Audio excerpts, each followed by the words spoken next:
Praise the Lord. கர்த்தருடைய பரிசுத்த நாமம் மகிமைப்படுவதாக. இன்றைய தியானம் நீதிமொழிகள் 17ஆம் அதிகாரம் மற்றும் 18ஆம் அதிகாரம். இந்த நாள் தியானத்திற்கான தலைப்பு காதுகளில் பரிசுத்தம். ஒருவேளை இதற்கு முன்பதாக கண்களில் பரிசுத்தம், உறவுகளில் பரிசுத்தம், இதை போன்ற காரியங்களை கேள்விப்பட்டிருப்போம். இன்றைக்கு நாம் காதுகளில் பரிசுத்தம் என்றால் என்ன, காதுகளில் ஏன் நமக்கு பரிசுத்தம் வேண்டும், காதுகளில் எப்படி நாம் பரிசுத்தத்தை வளர்த்து கொள்ள முடியும் என்று நாம் தியானிக்கலாம். 17ஆம் அதிகாரம் 4ஆம் வசனத்தை நான் வாசிக்கிறேன். துஷ்டன் அக்கிரம உதடுகள் சொல்வதை உற்று கேட்கிறான், பொய்யன் கேடுள்ள நாவுக்கு செவி கொடுக்கிறான். இந்த இடத்துல இந்த வசனம் சொல்லுகிறது, துஷ்டன் என்ன செய்கிறாராமா, அக்கிரம உதடுகள் சொல்வதை உற்று கேட்கிறாராமா. அதில் ஒரு வார்த்தை கூட அதை மிஸ் பண்ணிடாம எல்லாவற்றையும் கேட்டு விட வேண்டும் என்று மிகுந்த ஆர்வத்தோடு அவர் உற்று கேட்கிறார். அது மாத்திரமல்ல, பொய்யன் கேடுள்ள நாவுக்கு செவி கொடுக்கிறான். இப்போ நம்ம இந்த இடத்துல சொல்றது மாதிரி துஷ்டனாகவும் இருக்கக்கூடாது, பொய்யனாகவும் இருக்கக்கூடாது. அப்படி என்றால் மற்றவர்களை குறித்து மற்றவர்கள் பேசிக்கொள்ளும்போது, தவறான காரியங்களாக பேசிக்கொள்ளும்போது அந்த காரியங்களை நாம் உற்று கவனிக்கவும் கூடாது, ரொம்ப ஆர்வம் காட்டி நாம் செவி கொடுக்கவும் கூடாது. அப்படி நாம் செவி கொடுக்கும்போது நாம் ஒரு துஷ்டனை போல மாறிவிடுவோம், அல்லது ஒரு பொய்யனை போல நாம் மாறிவிடுவோம். இன்னைக்கு நம்ம பார்க்கும்போது மற்றவர்களை குறித்து அல்லது சரியில்லாத காரியங்கள், உண்மையில்லாத காரியங்கள், இப்படிப்பட்ட காரியங்களை ஒருவர் பேசும்போது ரொம்ப உற்று கவனித்து அந்த மாதிரி நேரங்களை நாம் செலவிடுகிறோம், அல்லது அநேகர் செலவிடுகிறார்கள்.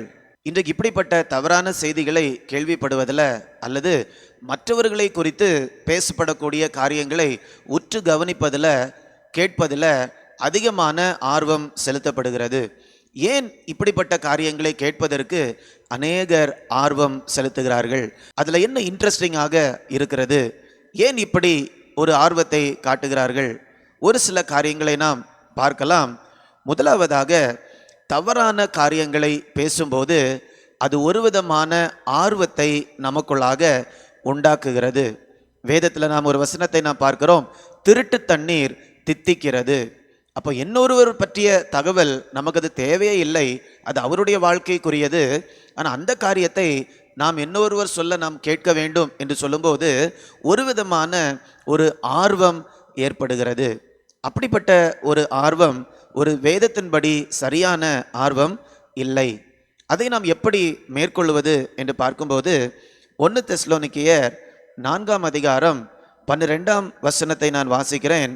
அப்போஸ்தலனாகிய பவுல் சொல்லுகிறார், நாங்கள் உங்களுக்கு கட்டளையிட்டபடியே அமைதல் உள்ளவர்களாக இருக்கும்படி நாடவும், உங்கள் சொந்த அலுவல்களை பார்க்கவும், உங்கள் சொந்த கைகளினால் வேலை செய்யவும் வேண்டும் என்று உங்களுக்கு புத்தி சொல்லுகிறோம். பவுல் தெசலோனிக்க சபைக்கு ஒரு புத்தியை சொல்லுகிறார். அது என்னவென்றால், நீங்கள் உங்கள் சொந்த அலுவல்களை பார்த்தாலே போதும், மைண்ட் யுவர் ஓன் பிஸ்னஸ். அப்படி என்றால் என்ன?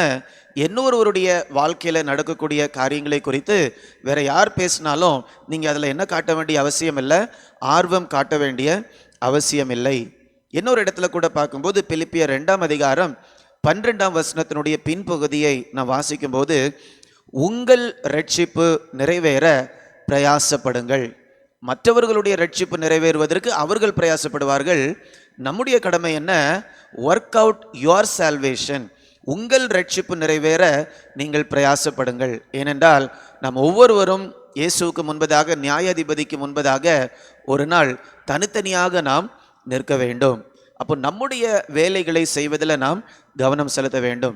அதிகமாக மற்றவர்களுடைய வாழ்க்கையில் ஈடுபட்டு அவர்களை குறித்து இன்னொருவர் என்ன சொல்லுகிறார் என்று நாம் அதிகமாக கேட்கும்போது நம்முடைய சொந்த அலுவல்களில் கண்டிப்பாக அதில் குறைவுகள் காணப்படுகிறது. ஏனென்றால் இது வேதத்துக்கு விரோதமான ஒரு காரியமாக இருக்கிறது. அப்போ இப்படிப்பட்ட ஆர்வத்தை நாம் மேற்கொள்ள வேண்டும். இரண்டாவதாக, ஏன் அநேகர் இப்படிப்பட்ட காரியத்தில் கவனம் செலுத்துகிறார்கள் என்றால், அதில் ஒரு இனிமையான உணர்வு இருக்கிறது. there is an emotional thrill.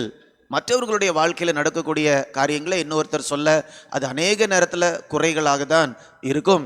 ஆனால் அதை கேட்கும்போது நம்முடைய உணர்வில் ஒரு விதமான ஒரு இனிமை கிடைக்கிறது.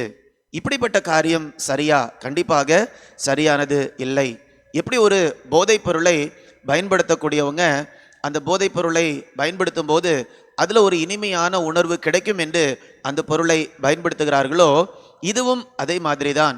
இதை கேட்பதில் எனக்கு உள்ளாக ஒரு இனிமையான உணர்வு கிடைக்கிறது. ஏனென்றால் இது நம்முடைய பாவ சுபாவத்திலிருந்து வருகிறது.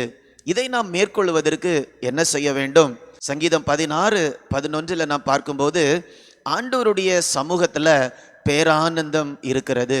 அப்போ ஆண்டவருடைய சமூகத்தில், ஆண்டவருடைய பிரசன்னத்திலிருந்து வரக்கூடிய சந்தோஷத்தினால, இன்பத்தினால நம்ம நிரப்பப்படும் போது இப்படிப்பட்ட தவறான வகைகளில் வரக்கூடிய இன்பத்தை நாம் என்ன பண்ணலாம்? மேற்கொள்ளலாம். அது மாத்திரமல்ல, கொலோசையர் 3:2 3 நாம் வாசிக்கும் போது மேலானவைகளை நாடுங்கள், பூமியில் உள்ளவைகளை அல்ல, மேலானவைகளை நாடுங்கள். அப்படி என்றால் உங்களுடைய விருப்பத்தை, வாஞ்சையை, மேலான காரியத்தை நாடுவதில் நீங்கள் செலவு பண்ணுங்க அப்படின்னு ஆண்டவர் சொல்லுகிறார் அந்த இடத்துல. அப்போ மேலான காரியங்களை விரும்புவதில் நம்முடைய விருப்பத்தை நாம் செலவிடும் போது அதிலிருந்து வரக்கூடிய சந்தோஷத்தினால நாம் நிரப்பப்படுவோம். இன்னொரு இடத்துல நம்ம பார்க்கும்போது 1 கொரிந்தியர் 9:27 நான் பார்க்கும்போது, என்னுடைய சரீரத்தை நான் ஒரு கட்டுப்பாட்டுக்குள்ளாக வைத்திருக்கிறேன், மற்றவங்களுக்கு பிரசங்கம் பண்ற நானே ஆகாதவனாக போகாதபடிக்கு என்னுடைய சரீரத்தை நான் ஒடுக்கி ஒரு கட்டுப்பாட்டுக்குள்ளாக வைத்திருக்கிறேன் என்று அப்போஸ்தலனாகிய பவுல் சொல்லுகிறார். நாமும் கூட நம்முடைய காது நம்முடைய சரீரத்தில் ஒரு உறுப்பாக இருக்கிறது. அப்போ நம்முடைய காதுகளில் நாம் கேட்கக்கூடிய காரியங்களில் நமக்கு ஒரு கட்டுப்பாடு வேண்டும்.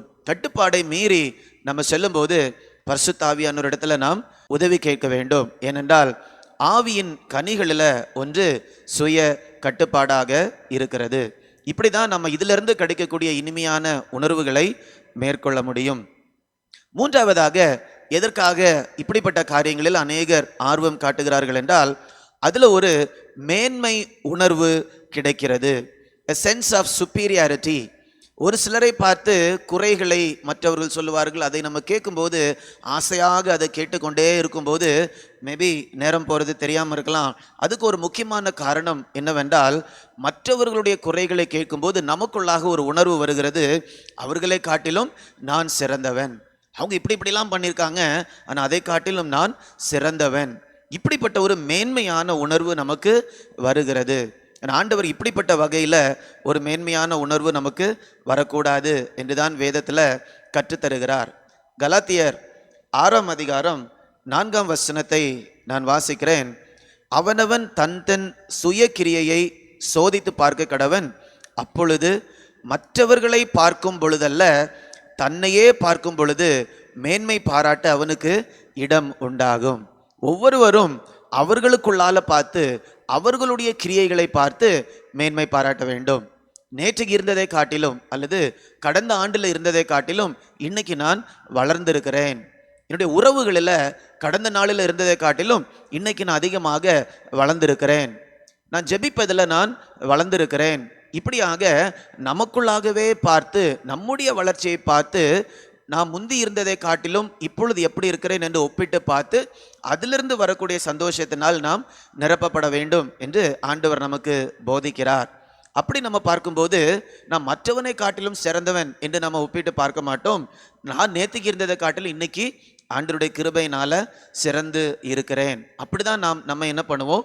ஒப்பிட்டு பார்ப்போம். ஸோ இந்த 3 காரியங்களும் இந்த புறம் கூறுதலை உற்று கவனிப்பதற்கு நம்மை உந்தி தள்ளுகிறது. ஆனால் இப்படியே நம்ம இருக்கும்போது அது ஒரு பெரிய பாவமாக ஆண்டவருடைய சமூகத்தில் இருக்கிறது. இதை நாம் எப்படி மேற்கொள்ளலாம் அப்படின்னு பார்க்கும்போது, முதலாவதாக இது ஒரு பாவம் என்று நாம் அங்கீகரிக்க வேண்டும். நிறைய நேரத்தில் ஆண்டவருக்கு முன்னால் பாவம் என்று சொல்லுவது ஏதோ விபச்சாரம் செய்வது, ஏதோ ஒரு பெரிய பொருளை திருடுவது, அதுதான் ஆண்டவருக்கு முன்னால் பாவம் என்று நினைக்கிறதுனால இப்படிப்பட்ட காரியங்களை செய்யும்போது அதில் ஒரு தேவ பயம் இல்லாமல் இருக்கிறது. ஆனால் இந்த வார்த்தை மிக தெளிவாக நமக்கு சொல்லுகிறது, துஷ்டன் அக்கிரம உதடுகள் சொல்லுவதை உற்று கேட்கிறான். அப்போ உற்று கேட்கக்கூடியது யார்? புறங்கூறுதலாக இருக்கலாம், வேற எந்த தவறான காரியங்களாக இருக்கலாம். உற்று கேட்பது யார்? அது துஷ்டன். அடுத்தது நம்ம பார்க்கும்போது பொய்யன். அப்போ இந்த மாதிரி காரியங்களில் நாம் பழகி இருக்கிறோம் என்றால் நாம் அதை முதல்ல அங்கீகரிக்கணும். இது ஒரு பாவம், இது தேவனுக்கு விரோதமான ஒரு பகை, தேவனை நான் பிரியப்படுத்தவில்லை இந்த காரியத்தை செய்யறதுனால என்று சொல்வதை நாம் அங்கீகரிக்க வேண்டும். இரண்டாவதாக, நம்முடைய மாம்சத்தை சிலுவையில் அறைவதற்கு நாம் ஒப்பு கொடுக்க வேண்டும். கலாத்தியர் 5ஆம் அதிகாரம் 24ஆம் வசனத்தை நான் வாசிக்கிறேன். கிறிஸ்துவினுடையவர்கள் தங்கள் மாம்சத்தையும் அதன் ஆசை இச்சைகளையும் சிலுவையில் அறைந்திருக்கிறார்கள். அப்ப மாம்சத்தையும் அதன் ஆசை இச்சைகளையும் சிலுவையில் அறைந்திருக்கிறார்கள். இன்னைக்கு நம்ம நம்முடைய காதுகளில் பரிசுத்தம் என்று நம்ம தியானித்து கொண்டு இருக்கிறோம். அப்போ நம்முடைய மாம்சத்தையும் இந்த காது இச்சிக்கக்கூடிய அந்த காரியத்தையும் நம்ம என்ன பண்ணியிருக்கிறோம்? சிலுவையில் அறைந்திருக்கிறோம். அப்போதான் இந்த காரியத்திலிருந்து வரக்கூடிய இன்பத்தை நாம் தேட மாட்டோம். கிறிஸ்துவோடு கூட நான் சிலுவையில் அறையப்பட்டேன் என்ற சத்தியத்தில் நாம் நிலைத்திருக்கும் போது மட்டும்தான் இப்படிப்பட்ட தவறான காரியங்களிலிருந்து வரக்கூடிய இன்பத்தை நாம் அனுபவிக்க மாட்டோம். மூன்றாவதாக என்ன செய்ய வேண்டும் என்றால், ரோமர் 12ஆம் அதிகாரம் 1ஆம் வசனத்தின்படி நம்முடைய சரீரத்தை ஜீவ பலியாக ஒப்பு கொடுக்க வேண்டும். நம்முடைய காது நம்முடைய சரீரத்தில் உள்ள ஒரு அவயமாக இருக்கிறது. இதை நாம் விரும்புகிற பிரகாரமாக நம்ம பயன்படுத்த முடியாது. ஏனென்றால் நாம் கிறிஸ்துவினுடையவர்கள். ஆண்டவர் தான் நமக்கு அதிகாரியாக இருக்கிறார். நம்முடைய சரீரத்தின் மேல நமக்கு அதிகாரம் இல்லை. அந்த சத்தியத்தில் நம்ம நிலை நிற்கும் போது நம்ம என்ன பண்ணுவோம்னா, ஆண்டவரே என்னுடைய சரீரத்தை நான் ஜீவ பலியாக கொடுக்கிறேன், என்னுடைய காதை எதை நான் கேட்கிறேன் என்று சொல்வதை நாம் ஜீவ பலியாக ஒப்பு கொடுப்போம்.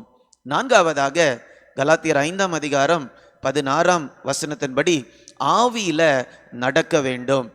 ஒருவேளை ஆவியில் நான் நிரப்பப்படுறேன், நான் ஜெபிக்கிறேன் என்று சொல்லும்போது அது ஒரு இடத்துல இருக்கும்போது நடக்கக்கூடிய அனுபவமாக இருக்கலாம். ஆண்டவர் சொல்லுகிறார், ஆவியில் நடக்க வேண்டும். அப்படி என்றால் என்னுடைய வாழ்க்கை முறை ஆவியானவரால் நடத்தப்பட வேண்டும். 16ஆம் வசனத்தை படிக்கிறேன். ஆவிக்கேற்றபடி நடந்து கொள்ளுங்கள், அப்பொழுது மாம்ச இச்சையை நிறைவேற்றாதிருப்பீர்கள். அப்போ ஆவிக்கேற்றபடி நான் நடந்து கொள்ளும்போது மட்டும்தான் மாம்சத்திற்கு ஏற்ற காரியங்களை நான் நிறைவேற்றாதிருப்பேன். ஸோ இந்த வசனத்தில் நம்ம பார்க்கும்போது துஷ்டன் அக்கிரம உதடுகள் சொல்லுவதை உற்று பார்க்கிறான் என்றால் இந்த செயல்பாடு என்னுடைய பாவ சுபாவத்திலிருந்து வருகிறது. அந்த பாவ சுபாவம் சிலுவையில் அறையப்பட வேண்டும். நான் சுயத்துக்கு மரித்திருக்க வேண்டும். ஆவியில் நான் நடக்க வேண்டும். அப்பொழுது மட்டும்தான் என்னுடைய காதுகளில் ஒரு பரிசுத்தத்தை என்னால் பார்க்க முடியும்.